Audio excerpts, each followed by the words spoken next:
নমস্কার বন্ধুরা, কেমন আছো সবাই? ভালো আছো তো? নবমিতার রান্নাঘরে তোমাদেরকে স্বাগত। আজকে আমি নবমিতা তোমাদের জন্য একটা পরোটা রেসিপি নিয়ে এসেছি। পরোটাটা হচ্ছে সোয়াবিনের পরোটা বা সোয়া কিমার পরোটা, তোমরা যেভাবে বলতে পারো। তা খুব সহজ, কিন্তু মনে হয় হয়তো কিভাবে বানাবো, কিন্তু একবার বানিয়ে দেখো, খুব সোজা। আর তোমাদের যদি ভালো লাগে তাহলে প্লিজ একটা লাইক, একটা কমেন্ট আর একটা সাবস্ক্রাইব করে দিও। তোমাদের সাবস্ক্রিপশানটা তো আমার পক্ষে খুব জরুরি। প্লিজ প্লিজ একটা সাবস্ক্রাইব করো। আর এসো, চলো দেখি রেসিপিটা কিভাবে আমি বানাই।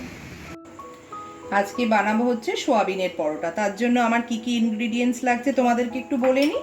দেখো, লাগছে হচ্ছে 600 গ্রাম মতো ময়দা নিয়েছি। এটা আটা দিয়েও তোমরা করতে পারো, মানে 6 কাপ মতো ময়দা আছে এখানে। আর লাগছে হচ্ছে আমার এরকম একটা বড় বোলের 1 বোল হচ্ছে সোয়াবিন, মানে নিউট্রেলা। আর এখানে দুটো মিডিয়াম সাইজের পেঁয়াজকে একদম ছোট ছোট করে কুচিয়ে নিয়েছি, চপড করে নিয়েছি। আর লাগছে এখানে হচ্ছে আমার জিরে গুঁড়ো আর ধনে গুঁড়ো। 1 টেবিল স্পুন আদাকে গ্রেট করে নিয়েছি। আর এখানে রসুনকেও একদম থেতো করে নিয়েছি, ওই 1 টেবিল স্পুন মতো। একটু লঙ্কার কুচি লাগবে হচ্ছে 3 চামচ মতো, টি টেবিল স্পুনের হচ্ছে ছাতু, ছোলার ছাতু। আর লাগছে হচ্ছে আমার জিরে, গোটা জিরে, অল্প একটু একটু ধনে, এই ধনে বলছি সরি, জোয়ান। আর এখানে হচ্ছে মৌরি। এবার দেখো কি করব আমি। প্রথমে সোয়াবিনটাকে আমি গরম জলে একটু সিদ্ধ করে নেব। দেখো, আমি প্যানটা জেলে গ্যাসটা বসিয়ে জলটা গরম করে নিয়েছি। নিয়ে এর মধ্যে আমি দেব হচ্ছে একটু নুন আর একটু হলুদ।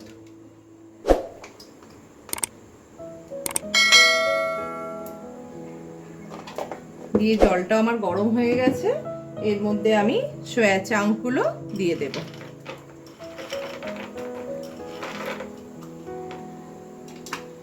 এটা সিদ্ধ হয়ে যাক। ময়দাটার মধ্যে আমি অল্প একটু নুন আর 2 চামচ মতো ঘি দিয়ে মেখে নেব।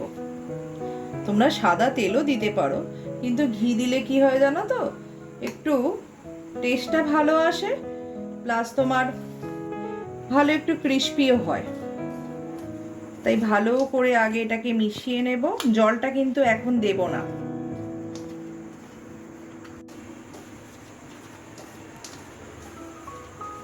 দেখো, আমার ময়ানটা, ঘিয়ের ময়ানটা পুরো ময়দার সাথে মেশানো হয়ে গেছে। কি সুন্দর একটা ময়দার সাথে মিশ্রণ তৈরি হয়েছে। এবার অল্প অল্প করে জল দিয়ে দিয়ে ডোটা বানিয়ে নেব। ডোটাকে রেখে মোটামুটি মাখার পর 30 মিনিট মতো একটু রেস্টে রাখতে হবে, তাহলে এটা খুব ভালোভাবে সেট হয়ে যাবে। আমি মেখে নিই এটা। দেখো, এদিকে আমার সোয়াবিনটা সিদ্ধ হয়ে গেছে। এবার আমি একটা পাত্রে তুলে নেব। তুলে এটাকে একটু ঠান্ডা হতে দেব। তারপর এটাকে আমি মিক্সিতে পেস্ট করে নেব। আমি গ্যাস জেলে কড়াইটা বসিয়ে নিয়েছি। ওদিকে সোয়াবিনটাও আমার সিদ্ধ হয়ে গেছে, ওটাকে ঠান্ডা করতে দিয়েছি। দিয়ে ঠান্ডা হয়ে গেলে তার মধ্যে থেকে জলটাকে নিগড়ে আমি মিক্সার গ্রাইন্ডারে ওটা পেস্ট করে নেব। আর এর মধ্যে আমি মোটামুটি ধরো 2 টেবিল স্পুন মতো অয়েল দিলাম, সাদা তেল দিলাম। কড়াইটা গরম ছিল তো, তেলটা গরম হয়ে গেছে। এবার এর মধ্যে আমি এই গোটা জিরেটা ফোড়নের মতো দিয়ে দিলাম। মৌরি ছিল, মৌরিটাও দিয়ে দিলাম। আর জোয়ানটাও দিয়ে দিলাম।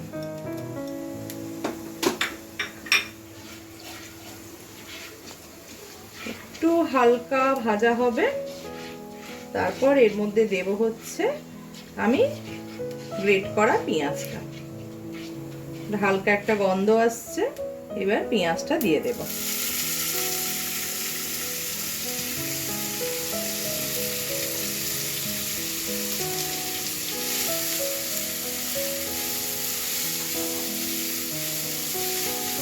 পেঁয়াজটা ভাজা ভাজা হবে, তারপর আমি সমস্ত ইনগ্রিডিয়েন্টসগুলো এর সাথে মেশাবো। দেখো পেঁয়াজটা আমার ভাজা হয়ে গেছে। এর মধ্যে এবার গ্রেট করা আদাটা আর রসুনটা দিয়ে দিলাম। এটাকে এবার একটু হালকা ফ্রাই করে নিই।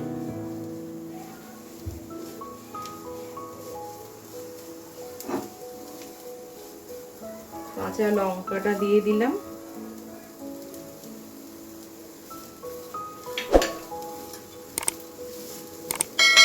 জিরে গুঁড়ো আর ধনে গুঁড়ো ছিল, সেটাও দিয়ে দিলাম।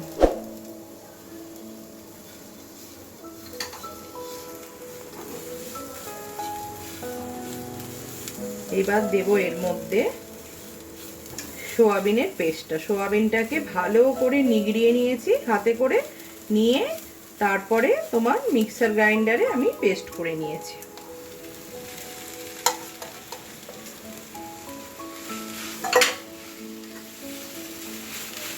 এবার এর মধ্যে দেব হচ্ছে নুন আর মিষ্টি। মিষ্টিটা যে যার নিজের মতো দিতেও পারো, নাও দিতে পারো। এটাকে ততক্ষণ পর্যন্ত নাড়তে হবে যতক্ষণ না এই সোয়াবিনের জলটা আর শুকিয়ে যায়। আচ্ছা, আমি নুনটা দিয়ে দিই।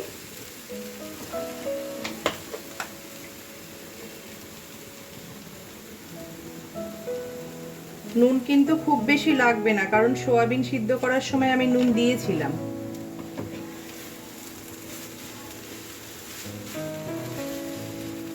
এবার এটাকে ভালো করে ভাজা ভাজা করব।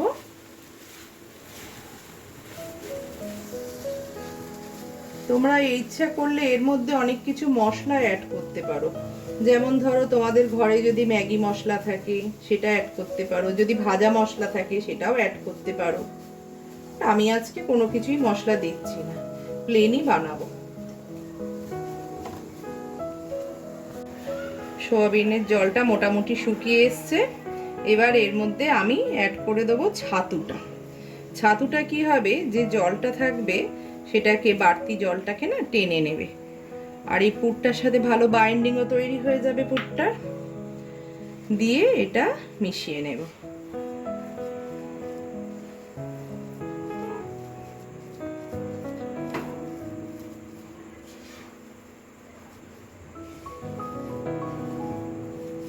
ময়দাটা দেখো ভালো সেট হয়ে গেছে। এবার এটাকে আমি লেচি কেটে নেব। লেচিগুলো একটু বড় বড় কাটতে হবে, মোটামুটি এরকম সাইজের।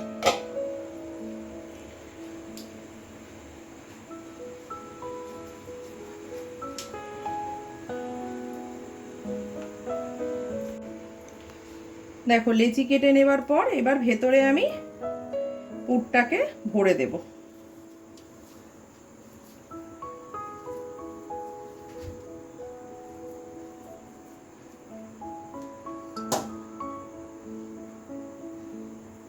এবার সাইডগুলো যেমন ভেতরে পুর ভরা হয় পরোটার, সেরকমই ভরে নিয়ে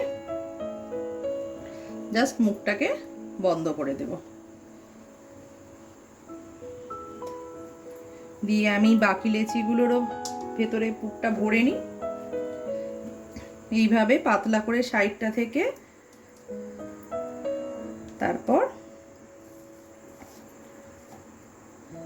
মশলাটা দিলাম ভেতরে, দিয়ে সাইডটা থেকে এইভাবে আটকে দেব।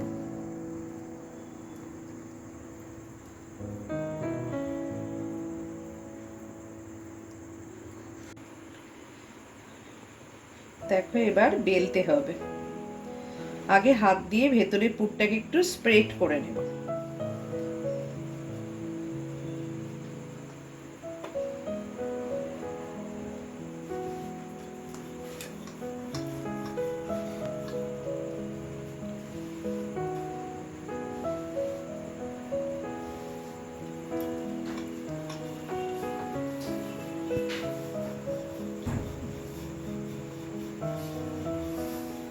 বেলে নিলাম এগুলো। এবার সবকটাই বেলে নেব, নিয়ে তাওয়াটা বসিয়ে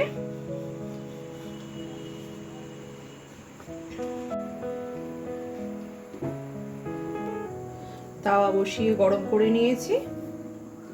এবার একটা পরোটা এর মধ্যে দিয়ে সেঁকে নেবো। একটু টাইম নিয়ে আস্তে আস্তে সেঁকতে হবে।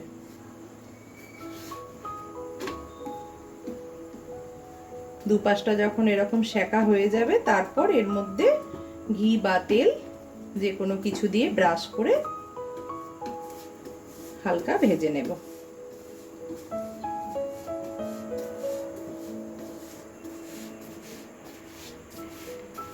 আমি জানো তো তোমাদের একটা টিপস দিই। অনেক সময় কি করি, ধরো সন্ধেবেলা আমার কোনো গেস্ট আসবে, আমি দিনের বেলা না এইভাবে আর্ধেকটা করে সেঁকে পরোটা রেখে দিই। তারপর যখন রাত্রিরে ওদেরকে খেতে দিই, ডিনার সার্ভ করি, তখন কি করি, সেটাকে অয়েল ব্রাশ করে জাস্ট ফ্রাইটা করে নিই। এই যে এইভাবে করে রেখে দিই। এটা কিন্তু তোমরা ফ্রিজের মধ্যে 2 দিন পর্যন্ত রেখে দিতে পারো এইভাবে তৈরি করে, তাহলে সঙ্গে সঙ্গে করার ঝামেলাটা থাকে না।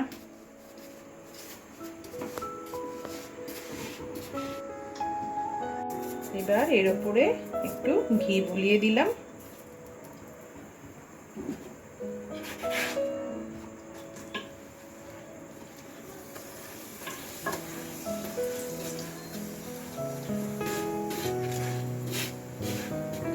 রুটির মতো ফুলে উঠবে।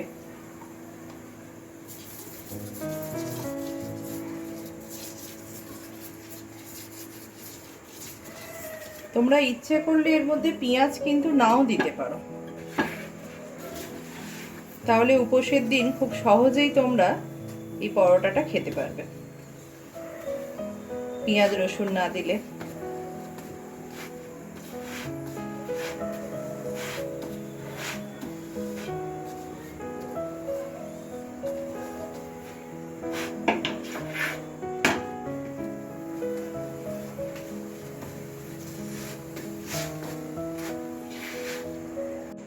দেখো আমার সোয়া কিমা পরোটা রেডি, মানে সোয়াবিনের পরোটা। খুব টেস্টি হয় খেতে, তোমরা বানিয়ে খেও, তাহলে জানবে, দেখবে সত্যি খুব টেস্টি হয়। আর তোমরা কিন্তু এটা বানিয়ে খেয়ে আমাকে একটা লাইক, একটা কমেন্ট করে জানিও তোমাদের কেমন লাগলো। আর তোমাদের কাছে আবার একটা রিকোয়েস্ট, আমাকে একটু সাবস্ক্রিপশনটা করে দিও আমার ভিডিওটা। না হলে তো বলো তুমি আমার চ্যানেলটাকে, না হলে আমি কি করে গ্রো করতে পারবো বলো, তাই না? প্লিজ তোমরা একটু এই হেল্পটা আমাকে করো। আর সবাই ভালো থেকো, সুস্থ থেকো। টাটা।